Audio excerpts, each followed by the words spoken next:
Μάθημα 1. Διασφάλιση της κυβερνοασφάλειας του σπιτιού. Καλησπέρα, Άννα. Έχεις σκεφτεί πρόσφατα την κυβερνοασφάλεια στο σπίτι? Καλησπέρα, Τζον. Ναι, όντως το έχω κάνει. Έχει γίνει ολοένα και πιο σημαντικό. Συμφωνώ απόλυτα. Ποια μέτρα λαμβάνετε για να προστατεύσετε το οικιακό σας δίκτυο? Καταρχάς, ασφαλίζω το Wi-Fi μου με έναν ισχυρό κωδικό πρόσβασης. Αυτό αποτρέπει τη μη εξουσιοδοτημένη πρόσβαση. Αυτό είναι ένα απαραίτητο βήμα. Αλλάζετε τον κωδικό πρόσβασής σας τακτικά? Ναι, το ενημερώνω κάθε λίγους μήνες. Προσθέτει ένα επιπλέον επίπεδο ασφάλειας. Εξαιρετική πρακτική. Τι γίνεται με τις συσκευές σας? Πώς διασφαλίζετε την ασφάλεια τους? Ενημερώνω τακτικά το λογισμικό και τα λειτουργικά συστήματα. Οι ενημερώσεις συχνά περιλαμβάνουν ενημερώσεις ασφαλείας. Αυτό είναι σοφό. Η ενημέρωση του λογισμικού είναι ζωτικής σημασίας για την προστασία. Επίσης, διασφαλίζω ότι έχω εγκατεστημένο λογισμικό προστασίας από ιούς στις συσκευές μου. Το λογισμικό προστασίας από ιούς είναι ζωτικής σημασίας. Βοηθά στον εντοπισμό και την εξάλειψη πιθανών απειλών. Σίγουρα. Επιπλέον, αποφεύγω να κάνω κλικ σε ύποπτους συνδέσμους ή email. Οι επιθέσεις ηλεκτρονικού ψαρέματος, phishing, μπορεί να είναι αρκετά παραπλανητικές. Η επίγνωση είναι το κλειδί για την αποφυγή τους. Ακριβώς. Πάντα επαληθεύω τα στοιχεία του αποστολέα πριν αλληλεπιδράσω με οποιοδήποτε μήνυμα. Αυτή είναι μια έξυπνη προσέγγιση. Έχετε ενεργοποιήσει τον έλεγχο ταυτότητας δύο παραγόντων? Ναι, το έχω κάνει. Προσθέτει μια ακόμη προστασία για τους λογαριασμούς μου. Ο έλεγχος ταυτότητας δύο παραγόντων αυξάνει σημαντικά την ασφάλεια. Συνιστάται ανεπιφύλακτα. Περιορίζω επίσης τα προσωπικά στοιχεία που κοινοποιώ στο διαδίκτυο. Αυτή είναι μια σημαντική προφύλαξη. Όσο λιγότερα μοιράζεται κανείς, τόσο πιο ασφαλής παραμένει. Ελέγχω τακτικά τις ρυθμίσεις απορρίτου των μέσων κοινωνικής δικτύωσης. Αυτό είναι ένα προληπτικό μέτρο. Ελέγχει ποιος μπορεί να δει τις πληροφορίες σας. Επιπλέον, εκπαιδεύω την οικογένειά μου σχετικά με τις βέλτιστες πρακτικές στον τομέα της κυβερνοασφάλειας. Η διδασκαλία των άλλων είναι ζωτικής σημασίας. Τα μέλη της οικογένειας πρέπει να γνωρίζουν τις πιθανές απειλές. Καλλιεργεί μια κουλτούρα επαγρύπνησης μέσα στο νοικοκυριό. Παρακολουθείτε το οικιακό σας δίκτυο για ασυνήθιστη δραστηριότητα. Ναι, ελέγχω τακτικά τις συσκευές που είναι συνδεδεμένες στο Wi-Fi μου. Αυτό βοηθά στον εντοπισμό μη εξουσιοδοτημένων χρηστών. Αυτή είναι μια εξαιρετική πρακτική. Η επαγρύπνηση μπορεί να αποτρέψει σοβαρά προβλήματα. Χρησιμοποιώ επίσης ένα εικονικό ιδιωτικό δίκτυο κατά την περιήγηση σε δημόσιο Wi-Fi. Ένα VPN είναι απαραίτητο για την προστασία των δεδομένων σας σε δημόσιους χώρους. Πράγματι. Κρυπτογραφεί τις διαδικτυακές μου δραστηριότητες, προσθέτοντας ένα ακόμη επίπεδο ασφάλειας. Τι γίνεται με τις έξυπνες οικιακές συσκευές σας? Τις θεωρείτε ασφαλείς? Διασφαλίζω ότι είναι ασφαλισμένα με μοναδικούς κωδικούς πρόσβασης και ενημερώσεις. Μπορεί να είναι ευάλωτα. Πολύ σωστό. Οι συσκευές IoT απαιτούν επιπλέον προσοχή.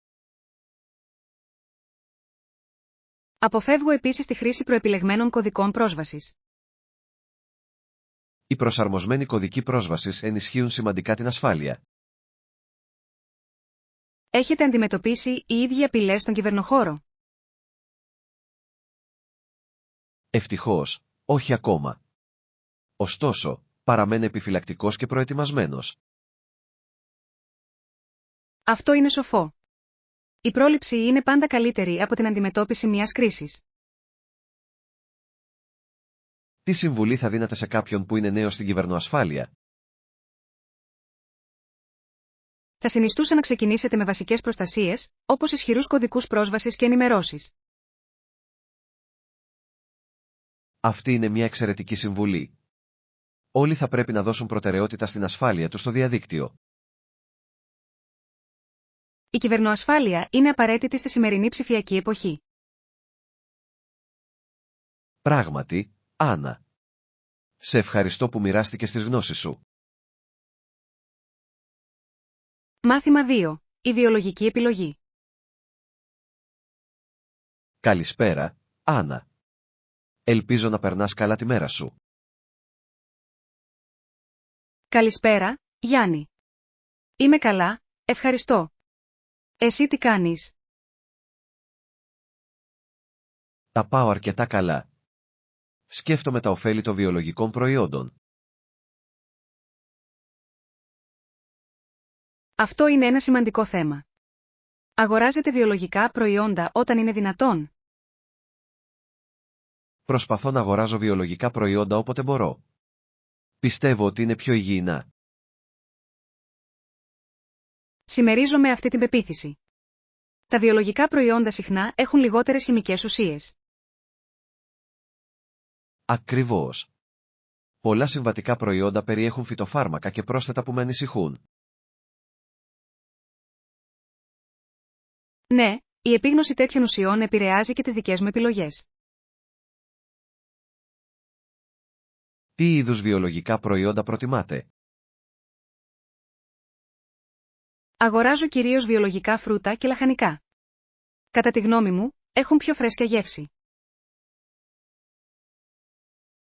Σύμφωνο. Η φρεσκάδα είναι ζωτικής σημασίας για τη γεύση. Ψωνίζετε βιολογικά προϊόντα από συγκεκριμένα καταστήματα?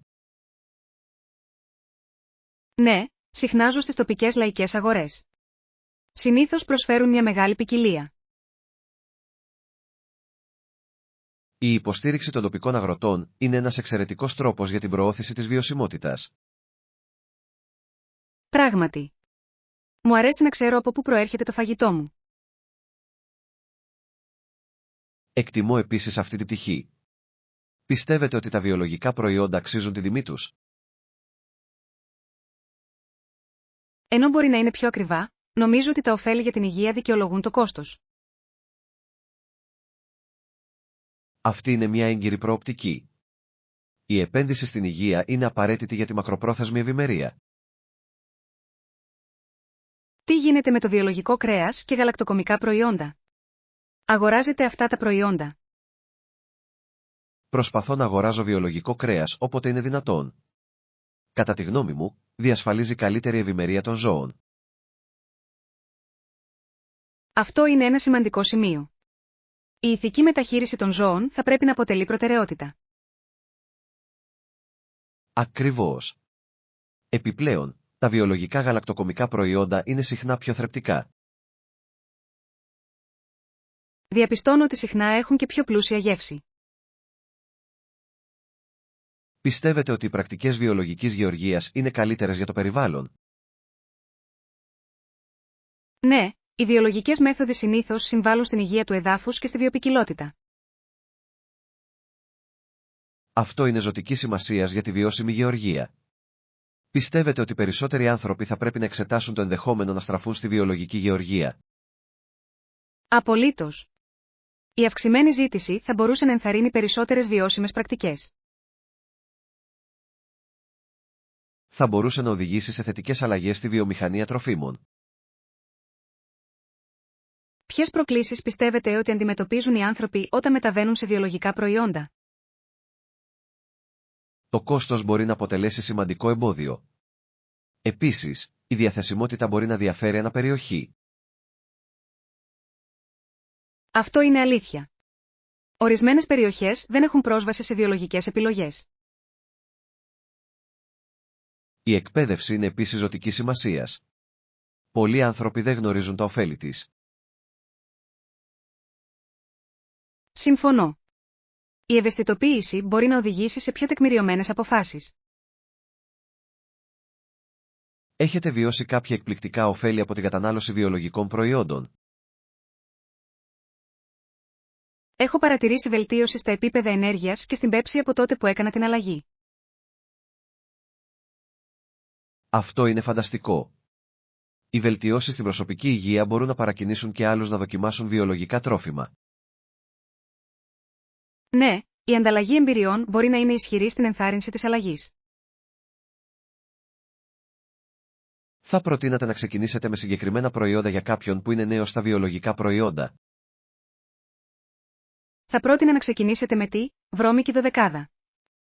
Αυτά είναι τα φρούτα και τα λαχανικά που έχουν μολυνθεί περισσότερο. Αυτή είναι μια εξαιρετική συμβουλή.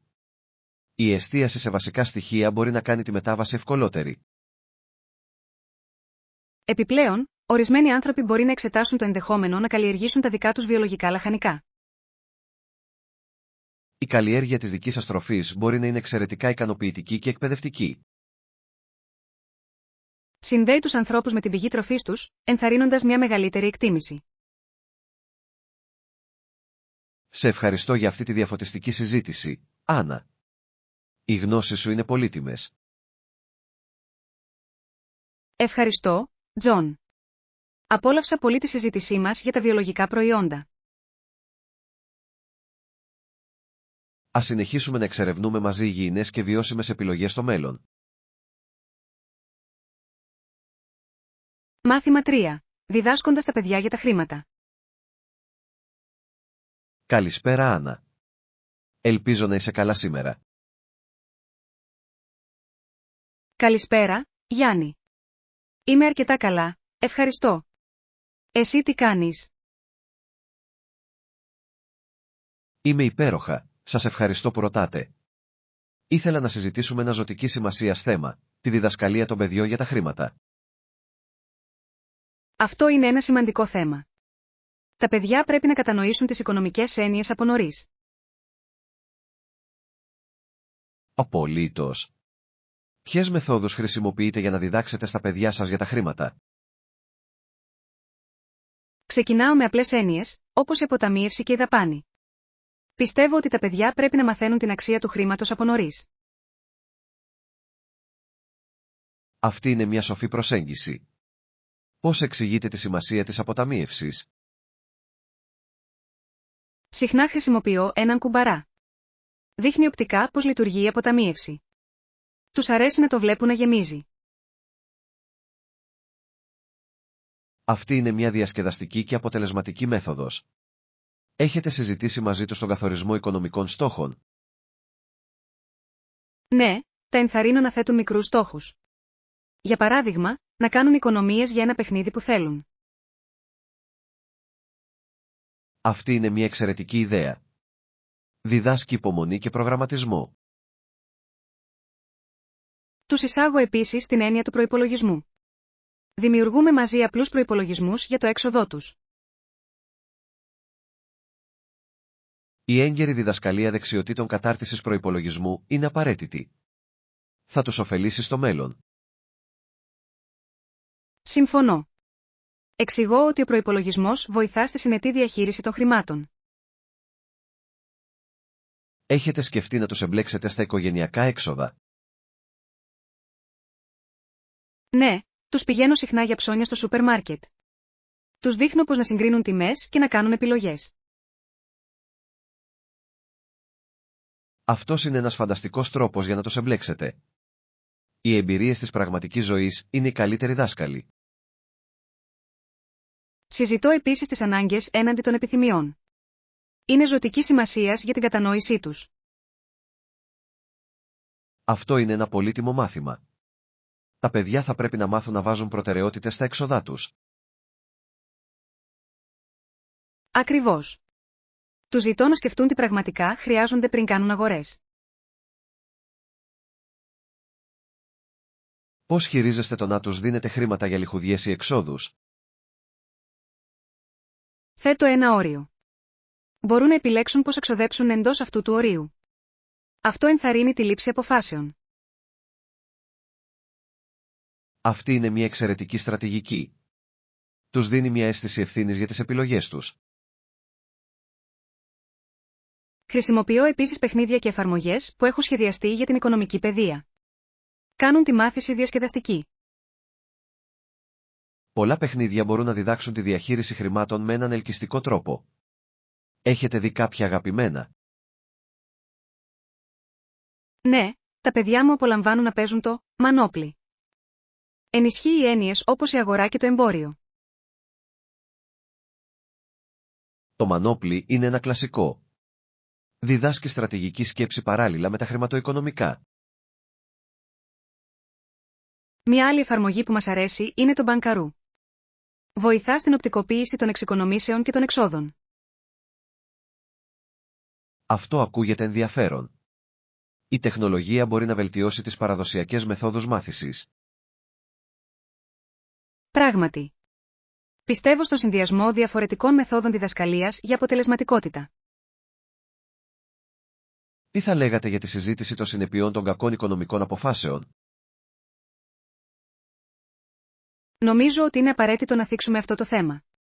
Η κατανόηση των συνεπειών προάγει την υπεύθυνη συμπεριφορά. Ναι, η συζήτηση ιστοριών από την πραγματική ζωή μπορεί να βοηθήσει στην επεξήγηση αυτών των σημείων. Ακριβώς. Μερικές φορές μοιράζομαι ιστορίες από τις δικές μου εμπειρίες με τα χρήματα.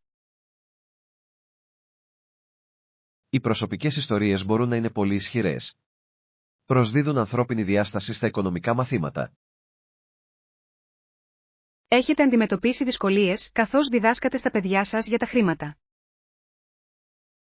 Ναι, μερικές φορές μπορεί να είναι ανυπόμονοι. Θέλουν άμεση ικανοποίηση. Αυτό είναι συνηθισμένο. Η υπομονή είναι μια δεξιότητα που χρειάζεται χρόνο για να αναπτυχθεί. Πώς διατηρείτε την υπομονή σας όταν διδάσκετε αυτά τα μαθήματα? Υπενθυμίζω στον εαυτό μου ότι η μάθηση απαιτεί χρόνο. Προσπαθώ να την κάνω ευχάριστη για αυτούς. Αυτή είναι μια αξιέπαινη προσέγγιση. Τα παιδιά μαθαίνουν καλύτερα σε θετικά περιβάλλοντα. Συμφωνώ.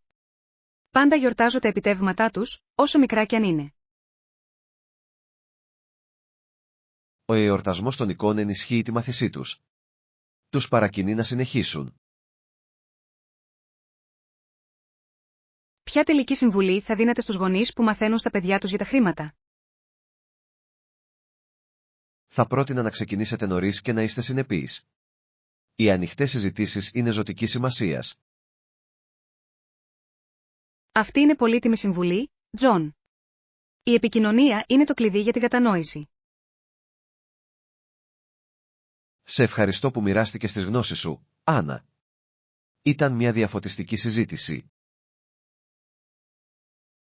Μάθημα 4. Το μέλλον της εξαποστάσεως εκπαίδευσης. Καλημέρα, Άννα. Ελπίζω να είσαι καλά σήμερα. Καλημέρα, Γιάννη. Είμαι καλά, ευχαριστώ. Εσύ τι κάνεις? Τα πάω καλά, πράγματι. Ήθελα να συζητήσω μαζί σας για την εξαποστάσεως εκπαίδευση. Ποια είναι η γνώμη σας γι' αυτό? Η εξαποστάσεως εκπαίδευση έχει γίνει ένα σημαντικό θέμα τελευταία. Πιστεύω ότι έχει τόσο πλεονεκτήματα όσο και μειονεκτήματα. Αυτή είναι μια διορατική οπτική γωνία. Ποιο θεωρείτε το κύριο πλεονέκτημα?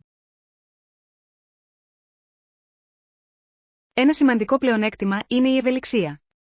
Οι μαθητές μπορούν να μάθουν με το δικό τους ρυθμό και από οποιαδήποτε τοποθεσία. Απολύτως. Η ευελιξία μπορεί να είναι ιδιαίτερα ωφέλιμη για οικογένειες με ποικίλα προγράμματα. Επιπλέον, η εξαποστάσεως μάθηση συχνά επιτρέπει την πρόσβαση σε ένα ευρύτερο φάσμα πόρων και εκπαιδευτικών. Ναι, οι φοιτητές μπορούν να συνδεθούν με ειδικούς από όλο τον κόσμο, διευρύνοντας τις ευκαιρίες μάθησης. Ωστόσο, υπάρχουν και προκλήσεις. Για παράδειγμα, δεν έχουν όλοι οι μαθητές αξιόπιστη πρόσβαση στο διαδίκτυο. Αυτή είναι μια σημαντική ανησυχία. Οι ανισότητες στην πρόσβαση στη τεχνολογία μπορούν να δημιουργήσουν ανισότητες. Ακριβώς. Μπορεί να εμποδίσει την ικανότητα ορισμένων μαθητών να συμμετέχουν πλήρως. Τι γίνεται με την κοινωνική αλληλεπίδραση? Πιστεύετε ότι η εξ αποστάσεως εκπαίδευση επηρεάζει αυτό? Ναι, η κοινωνική αλληλεπίδραση είναι ζωτικής σημασίας για την ανάπτυξη δεξιοτήτων επικοινωνίας. Η εξ αποστάσεως μάθηση μπορεί να περιορίσει αυτή την αλληλεπίδραση. Έχω ακούσει ότι ορισμένοι μαθητές αισθάνονται απομονωμένοι κατά τη διάρκεια της εξ αποστάσεως εκπαίδευσης. Πολλοί βιώνουν αισθήματα μοναξιάς. Μπορεί να χαθούν ομαδικά έργα και συζητήσεις. Οι εκπαιδευτικοί συχνά διαδραματίζουν ζωτικό ρόλο στη δημιουργία κοινωνικών δεσμών. Η μετάβαση στην εξ αποστάσεως εκπαίδευση μπορεί να αλλάξει αυτή τη δυναμική. Σωστό. Οι εκπαιδευτικοί πρέπει να βρουν δημιουργικούς τρόπους για να ενισχύσουν τις διαδικτυακές διασυνδέσεις. Έχετε παρατηρήσει αποτελεσματικές στρατηγικές για τη διατήρηση της κοινωνικής σύνδεσης σε απομακρυσμένα περιβάλλοντα? Ναι, πολλοί εκπαιδευτικοί χρησιμοποιούν αίθουσες διαλύματος για συζητήσεις σε μικρές ομάδες. Αυτό ενθαρρύνει την αλληλεπίδραση. Αυτή είναι μια έξυπνη προσέγγιση. Οι μικρές ομάδες μπορούν να βοηθήσουν στη μείωση των συναισθημάτων απομόνωσης. Επιπλέον, οι εικονικές εξωσχολικές δραστηριότητες έχουν κερδίσει δημοτικότητα, επιτρέποντας στους μαθητές να συνδέονται μέσω κοινών ενδιαφερόντων. Αυτό ακούγεται πολλά υποσχόμενο. Οι εξωσχολικές δραστηριότητες είναι απαραίτητες για τη συνολική ανάπτυξη. Πράγματι, ενθαρρύνουν την ομαδική εργασία και την επικοινωνία πέρα από την τάξη. Πώς πιστεύετε ότι τα σχολεία μπορούν να βελτιώσουν τις εμπειρίες εξ αποστάσεως μάθησης? Τα σχολεία θα πρέπει να επενδύσουν στην εκπαίδευση των εκπαιδευτικών. Η αποτελεσματική διαδικτυακή διδασκαλία απαιτεί διαφορετικές δεξιότητες. Απολύτως. Η επαγγελματική ανάπτυξη είναι ζωτικής σημασίας για την προσαρμογή σε νέα μαθησιακά περιβάλλοντα.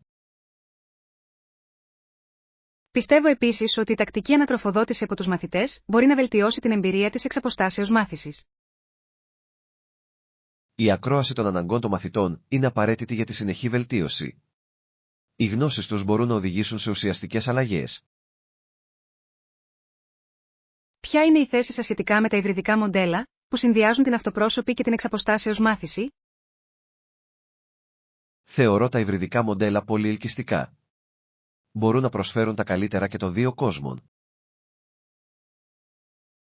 Συμφωνώ. Η ευελιξία με την αυτοπρόσωπη διδασκαλία μπορεί να βοηθήσει στην αντιμετώπιση ορισμένων από τις προκλήσεις της εξ αποστάσεως μάθησης. Επιπλέον, τα υβριδικά μοντέλα θα μπορούσαν να διευκολύνουν τη μετάβαση στην παραδοσιακή εκπαίδευση. Ακριβώς. Οι μαθητές μπορούν σταδιακά να προσαρμοστούν ξανά στις αλληλεπιδράσεις με φυσική παρουσία. Πιστεύετε ότι η εξ αποστάσεως εκπαίδευση θα παραμείνει μια μακροπρόθεσμη επιλογή για πολλούς μαθητές? Πιστεύω ότι θα το κάνει. Η αλλαγή αυτή έχει δείξει ότι η εξ αποστάσεως μάθηση μπορεί να είναι αποτελεσματική όταν γίνεται σωστά. Αυτό είναι εύστοχο. Τα σχολεία μπορούν να συνεχίσουν να προσφέρουν επιλογές εξ αποστάσεως για να καλύψουν διάφορες ανάγκες. Ενθαρρύνει επίσης τους γονείς να αναλάβουν πιο ενεργό ρόλο στην εκπαίδευση των παιδιών τους. Σωστό. Η γονική συμμετοχή μπορεί να ενισχύσει την επιτυχία των μαθητών, είτε αυτοπροσώπως είτε διαδικτυακά. Τι συμβουλή θα δίνετε στους γονείς που ασχολούνται με την εξ αποστάσεως εκπαίδευση? Θα πρότεινα να καθιερωθεί μια δομημένη ρουτίνα. Η συνέπεια μπορεί να βοηθήσει τους μαθητές να παραμείνουν συγκεντρωμένοι. Αυτή είναι μια εξαιρετική συμβουλή. Μια ρουτίνα προσφέρει μια αίσθηση κανονικότητας. Επιπλέον, οι γονείς θα πρέπει να ενθαρρύνουν την ανοιχτή επικοινωνία με τους εκπαιδευτικούς. Απολύτως. Η συνεργασία μεταξύ γονέων και εκπαιδευτικών μπορεί να οδηγήσει σε μεγαλύτερη υποστήριξη των μαθητών. Σε ευχαριστώ που μοιράστηκες τη σκέψη σου, Άννα. Αυτή η συζήτηση ήταν διαφωτιστική. Μάθημα 5. Κατανόηση του αποτυπώματος άνθρακα. Καλησπέρα, Άννα. Ελπίζω να έχεις μια υπέροχη μέρα. Καλησπέρα, Γιάννη. Είμαι καλά, ευχαριστώ. Εσύ τι κάνεις? Τα πάω αρκετά καλά. Τον τελευταίο καιρό σκέφτομαι την έννοια του αποτυπώματος άνθρακα. Αυτό είναι ένα σχετικό θέμα. Παρακολουθείτε το αποτύπωμα άνθρακα σας? Καταβάλω προσπάθεια να το παρακολουθώ. Είναι απαραίτητο για την κατανόηση των περιβαλλοντικών μου επιπτώσεων. Συμφωνώ απόλυτα. Η γνώση του αποτυπώματος άνθρακα κάποιου μπορεί να οδηγήσει σε καλύτερες επιλογές. Σε ποιες πτυχές εστιάζετε κατά τη μέτρηση του αποτυπώματός σας? Λαμβάνω υπόψη κυρίως τις μεταφορές και την κατανάλωση ενέργειας στο σπίτι. Αυτοί είναι σημαντικοί παράγοντες. Έχετε εφαρμόσει κάποιες αλλαγές με βάση τα ευρήματά σας? Ναι, άρχισα να χρησιμοποιώ τα μέσα μαζικής μεταφοράς πιο συχνά. Είναι πιο βιώσιμα από την οδήγηση. Αυτό είναι αξιέπαινο. Οι δημόσιες συγκοινωνίες μπορούν να μειώσουν σημαντικά τις εκπομπές. Επιπλέον, έχω γίνει πιο προσεκτικός στην κατανάλωση ηλεκτρικής ενέργειας. Πώς το διαχειρίζεστε αυτό? Υπάρχουν συγκεκριμένες ενέργειες που αναλαμβάνετε? Σβήνω τα φώτα και αποσυνδέω τις συσκευές από την πρίζα όταν δεν τις χρησιμοποιώ. Απλές αλλαγές μπορούν να κάνουν τη διαφορά. Απολύτως. Μικρές ενέργειες που συσσωρεύονται με την πάροδο του χρόνου μπορούν να οδηγήσουν σε σημαντικές μειώσεις. Παρακολουθείτε και την κατανάλωση νερού. Ναι. Η εξοικονόμηση νερού είναι μια άλλη κρίσιμη πτυχή της μείωσης του αποτυπώματος άνθρακα κάποιου. Έχω εγκαταστήσει εξαρτήματα χαμηλής ροής στο σπίτι μου για να βοηθήσω σε αυτό. Αυτή είναι μια έξυπνη επιλογή. Εξοικονομεί νερό χωρίς να θυσιάζει την πίεση. Έχετε σκεφτεί να μειώσετε την κατανάλωση κρέατος για να μειώσετε το αποτύπωμα άνθρακα? Ναι, έχω αρχίσει να ενσωματώνω περισσότερα φυτικά γεύματα στη διατροφή μου. Έχουν μικρότερο περιβαλλοντικό αντίκτυπο. Αυτή είναι μια εξαιρετική κίνηση. Ακόμα και μικρές διατροφικές αλλαγές μπορούν να συμβάλλουν στη βιωσιμότητα. Έχετε κάποιες συμβουλές για κάποιον που θέλει να αρχίσει να παρακολουθεί το αποτύπωμα άνθρακα του? Σας προτείνω να χρησιμοποιείτε ηλεκτρονικές αριθμομηχανές. Μπορούν να σας παρέχουν μια καλή εκτίμηση με βάση τις ατομικές σας συνήθειες. Αυτό ακούγεται χρήσιμο. Μπορεί να ενθαρρύνει την ευαισθητοποίηση και να παρακινήσει αλλαγές. Ναι. Η παρακολούθηση της προόδου μπορεί να ενισχύσει τη δέσμευση για βιώσιμη ζωή. Αντιμετωπίσατε δυσκολίες προσπαθώντας να μειώσετε το αποτύπωμά σας? Περιστασιακά, είναι δύσκολο να βρείτε βιώσιμες επιλογές όταν ψωνίζετε. Αυτή είναι μια συνηθισμένη πρόκληση. Η διαθεσιμότητα μπορεί να διαφέρει ανάλογα με την τοποθεσία. Συνήθως ερευνώ μάρκες που δίνουν προτεραιότητα στη βιωσιμότητα και στις φιλικές προς το περιβάλλον πρακτικές. Αυτό είναι έξυπνο. Η υποστήριξη υπεύθυνων εταιριών μπορεί να δημιουργήσει θετική αλλαγή στην αγορά. Πιστεύετε ότι περισσότεροι άνθρωποι θα έπρεπε να εκπαιδεύονται σχετικά με το αποτύπωμα άνθρακα? Απολύτως. Η αύξηση της ευαισθητοποίησης θα μπορούσε να οδηγήσει σε πιο συλλογική δράση κατά της κλιματικής αλλαγής. Συμφωνώ. Η εκπαίδευση είναι το θεμέλιο για τη λήψη τεκμηριωμένων αποφάσεων. Σε ποιους άλλους τομείς πιστεύετε ότι πρέπει να δοθεί έμφαση στις συζητήσεις σχετικά με τη βιωσιμότητα? Πιστεύω ότι η μείωση των αποβλήτων είναι ζωτικής σημασίας. Πολλοί δεν συνειδητοποιούν τον αντίκτυπο των αποβλήτων στις χωματερές. Αυτό είναι αλήθεια. Θα πρέπει να δοθεί μεγαλύτερη έμφαση στη μείωση, την επαναχρησιμοποίηση και την ανακύκλωση. Και η κομποστοποίηση μπορεί επίσης να μειώσει σημαντικά τη σπατάλη τροφίμων. Ναι. Η κομποστοποίηση εμπλουτίζει το έδαφος και ελαχιστοποιεί ταυτόχρονα τα απόβλητα. Έχετε σκεφτεί να κάνετε κομποστοποίηση? Σκέφτηκα να ξεκινήσω έναν κάδο κομποστοποίησης. Μου φαίνεται ανταποδοτικό και ωφέλιμο. Πραγματικά είναι. Η παρατήρηση της μετατροπής των αποβλήτων σε έδαφος πλούσιο σε θρεπτικά συστατικά είναι αξιοσημείωτη. Ελπίζω περισσότεροι άνθρωποι να υιοθετήσουν αυτές τις πρακτικές.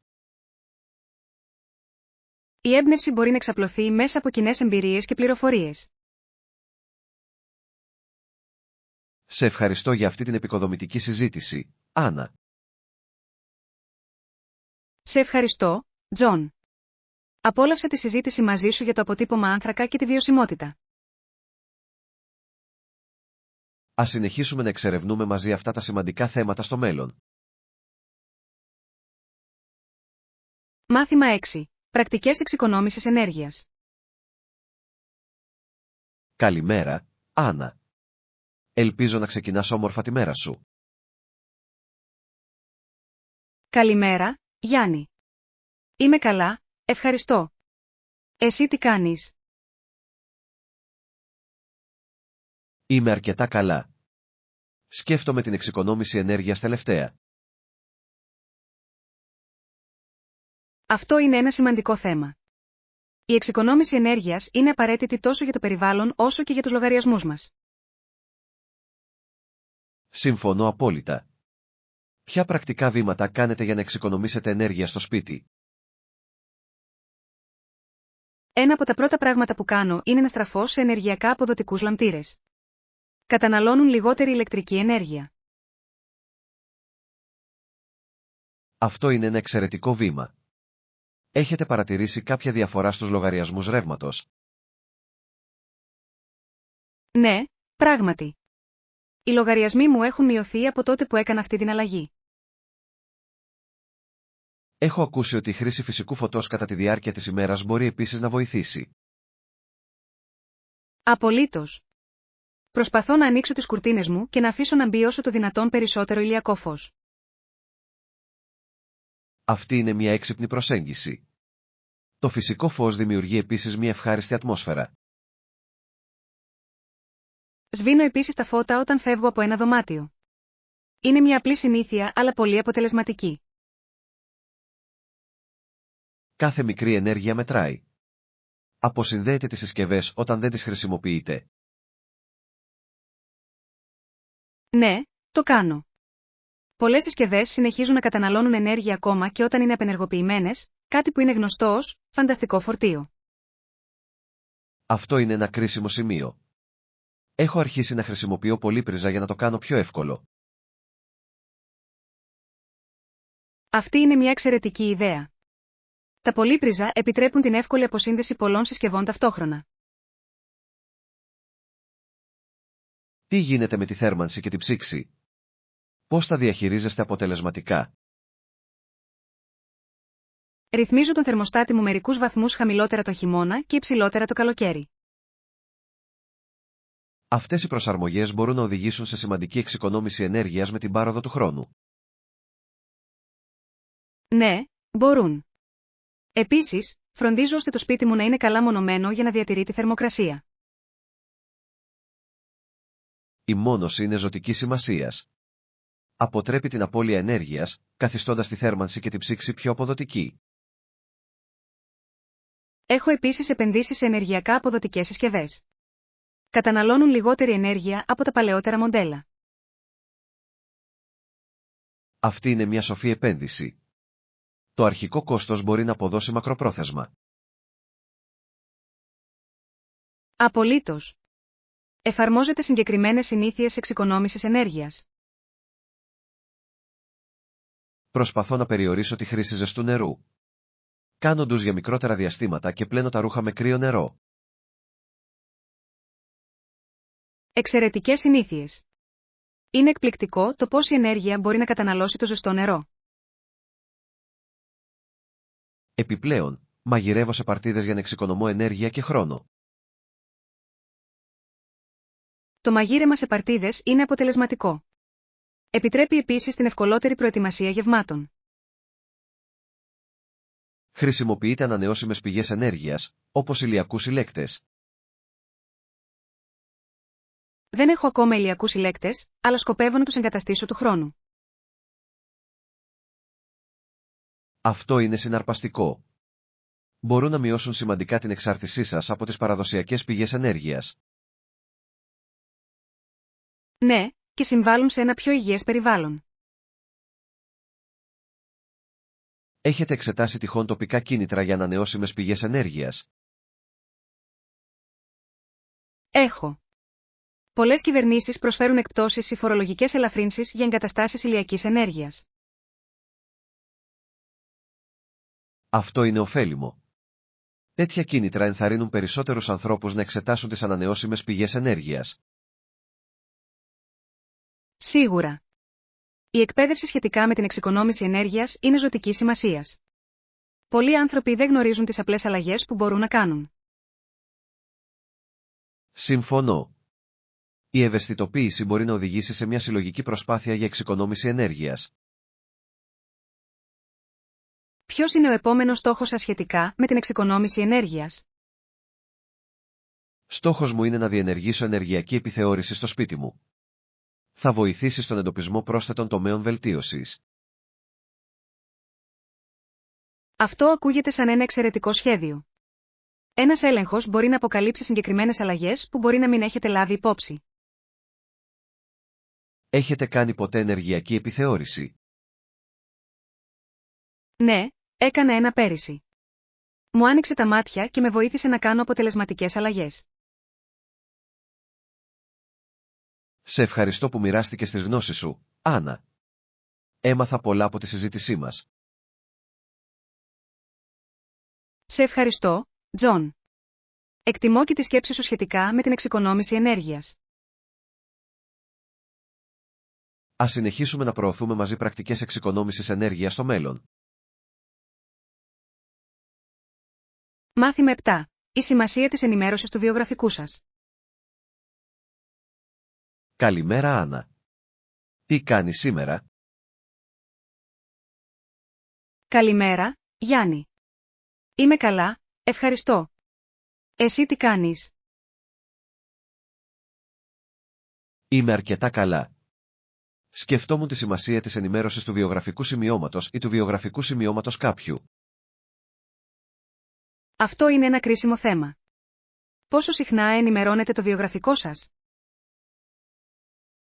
Προσπαθώ να ενημερώνω το βιογραφικό μου κάθε 6 μήνες. Με βοηθά να παρακολουθώ τα επιτεύγματά μου. Αυτή είναι μια σοφή προσέγγιση. Οι συχνές ενημερώσεις διασφαλίζουν ότι δεν ξεχνάμε σημαντικές λεπτομέρειες. Ακριβώς. Εσύ τι κάνεις? Πόσο συχνά κάνεις κριτική για το δικό σου? Αναθεωρώ τα δικά μου ετησίως. Ωστόσο, κάνω και ενημερώσεις μετά από σημαντικά επιτεύγματα. Αυτή είναι μια καλή στρατηγική. Η καταγραφή των επιτευγμάτων καθώς αυτά συμβαίνουν διευκολύνει την ενημέρωση. Πράγματι. Είναι απαραίτητο να αναγνωρίζουμε ακόμη και τα μικρά επιτεύγματα. Πιστεύετε ότι οι άνθρωποι συχνά παραμελούν το βιογραφικό τους? Ναι, πολλοί το κάνουν. Τα ενημερώνουν μόνο όταν αναζητούν εργασία, κάτι που είναι λάθος. Συμφωνώ. Οι τακτικές ενημερώσεις βοηθούν στη διατήρηση μιας επαγγελματικής εικόνας. Πώς διατηρείτε το βιογραφικό σας σημείωμα οργανωμένο? Χρησιμοποιώ ψηφιακή μορφή. Αυτό επιτρέπει εύκολη επεξεργασία και προσαρμογές μορφοποίησης. Αυτό είναι έξυπνο. Τα ψηφιακά βιογραφικά είναι πιο ευέλικτα. Έχετε ποτέ προσαρμόσει το βιογραφικό σας για μια συγκεκριμένη εργασία? Ναι, πάντα προσαρμόζω το βιογραφικό μου με βάση την περιγραφή της θέσης εργασίας. Είναι απαραίτητο να εναρμονίζονται οι δεξιότητες και οι εμπειρίες. Η ραπτική αναδεικνύει σχετικές ικανότητες. Οι εργοδότες εκτιμούν αυτή την προσπάθεια. Ακριβώς. Δείχνει ότι ενδιαφέρεστε πραγματικά για τη θέση. Συμπεριλαμβάνεται μια συνοπτική δήλωση στο βιογραφικό σας σημείωμα. Ναι, ναι. Μια σύνοψη παρέχει μια σύντομη επισκόπηση των προσόντων και των φιλοδοξιών μου. Αυτό είναι αποτελεσματικό. Τραβάει αμέσως την προσοχή. Έχετε λάβει ποτέ σχόλια για το βιογραφικό σας από κάποιον άλλο? Ναι, κάποτε ζήτησα από έναν μέντορα να αξιολογήσει το δικό μου. Οι απόψεις του ήταν πολύ χρήσιμες. Αυτή είναι μια εξαιρετική ιδέα. Νέες προοπτικές μπορούν να αποκαλύψουν τομείς που χρήζουν βελτίωσης. Τι συμβουλή θα δίνατε σε κάποιον που ετοιμάζει το πρώτο του βιογραφικό? Θα συνιστούσα να το κρατήσετε συνοπτικό. Μία σελίδα είναι συνήθως αρκετή για άτομα που βρίσκονται στην αρχή της καριέρας τους. Αυτή είναι μια σημαντική συμβουλή. Η σαφήνεια και η συντομία βελτιώνουν την αναγνωσιμότητα. Επιπλέον, θα πρέπει να επικεντρωθεί κανείς στα επιτεύγματα και όχι μόνο στα καθήκοντα. Απολύτως. Η ανάδειξη των επιτευγμάτων τραβάει την προσοχή. Πιστεύετε ότι ο σχεδιασμός ενός βιογραφικού έχει σημασία? Ναι, μια οργανωμένη και καθαρή διάταξη μπορεί να κάνει σημαντική διαφορά. Ένας επαγγελματικός σχεδιασμός αντανακλά την προσοχή στη λεπτομέρεια. Είναι μια προέκταση της προσωπικότητας κάποιου.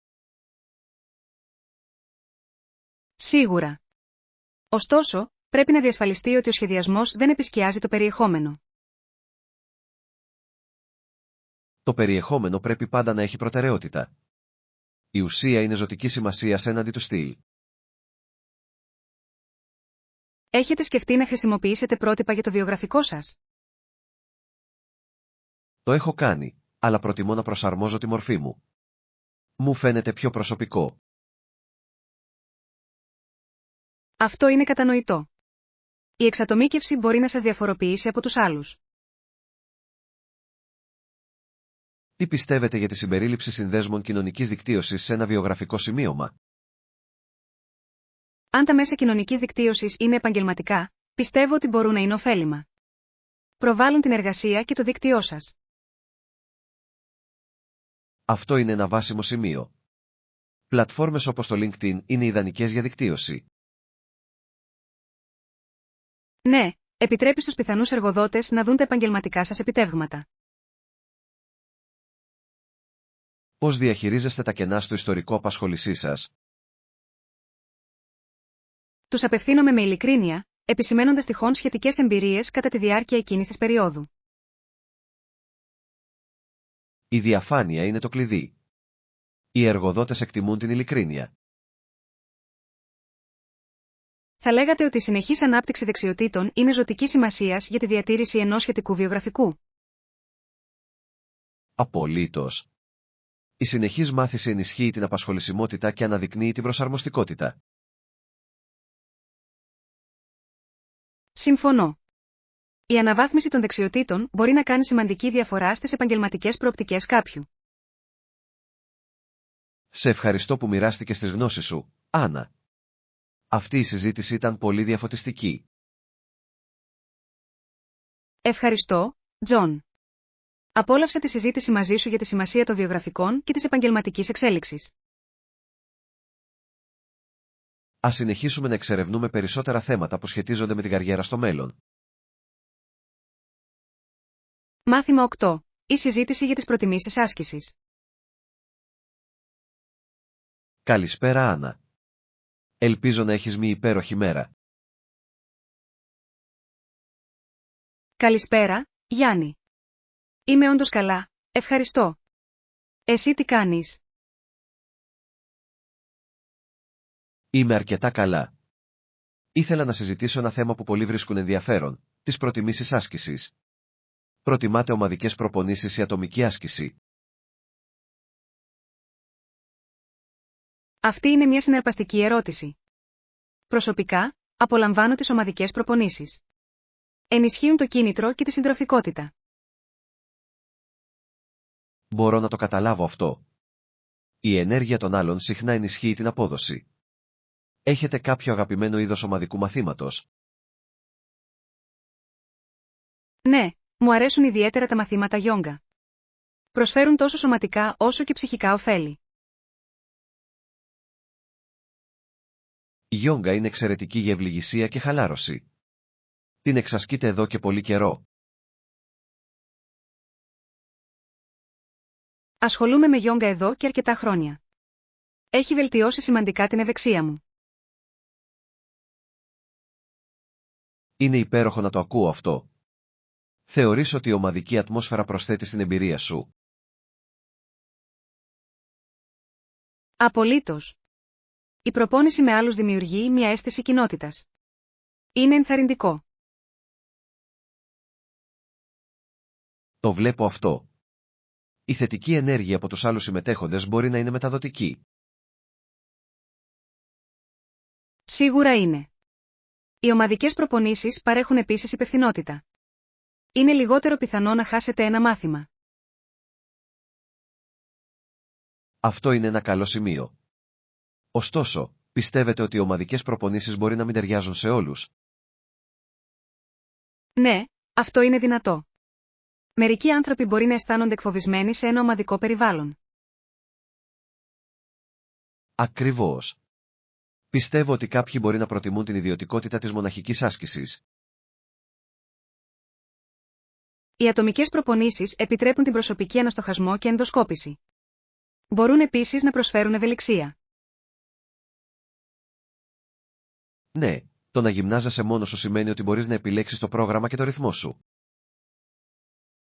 Επίσης, τα άτομα μπορούν να πειραματιστούν με διαφορετικές ασκήσεις χωρίς να νιώθουν αμηχανία. Έχετε δοκιμάσει ποτέ να κάνετε solo προπονήσεις? Ναι. Περιστασιακά μου αρέσει να τρέχω μόνος μου στη φύση. Αδειάζει το μυαλό μου. Το τρέξιμο μπορεί να είναι πολύ απελευθερωτικό. Το προτιμάς από το να τρέχεις σε ομάδα? Μερικές φορές, ναι. Διαπιστώνω ότι τα μοναχικά τρεξίματα μου επιτρέπουν να συνδεθώ με τις σκέψεις μου. Αυτή είναι μια πολύτιμη εμπειρία. Πολλοί άνθρωποι λατρεύουν αυτή τη μοναξιά κατά τη διάρκεια της άσκησης. Ωστόσο, πιστεύω ότι και οι δύο μέθοδοι έχουν τα πλεονεκτήματά τους. Συμφωνώ. Εξαρτάται πραγματικά από τις προσωπικές προτιμήσεις και τη διάθεση. Κάποιες μέρες, λαχταρώ την κοινωνική πτυχή των ομαδικών μαθημάτων. Άλλες μέρες, απολαμβάνω τη μοναξιά. Η ποικιλία μπορεί να κρατήσει κάποιον απασχολημένο με τις ρουτίνες γυμναστικής. Έχετε παρατηρήσει αλλαγές στις προτιμήσεις σας? Ναι, οι προτιμήσεις μου μπορούν να αλλάξουν ανάλογα με τον φόρτο εργασίας και τα επίπεδα άγχους μου.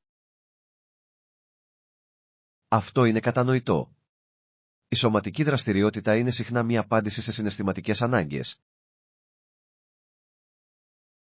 Ακριβώς. Τις μέρες με πολλή δουλειά, ίσως προτιμώ μικρότερες προπονήσεις όλο.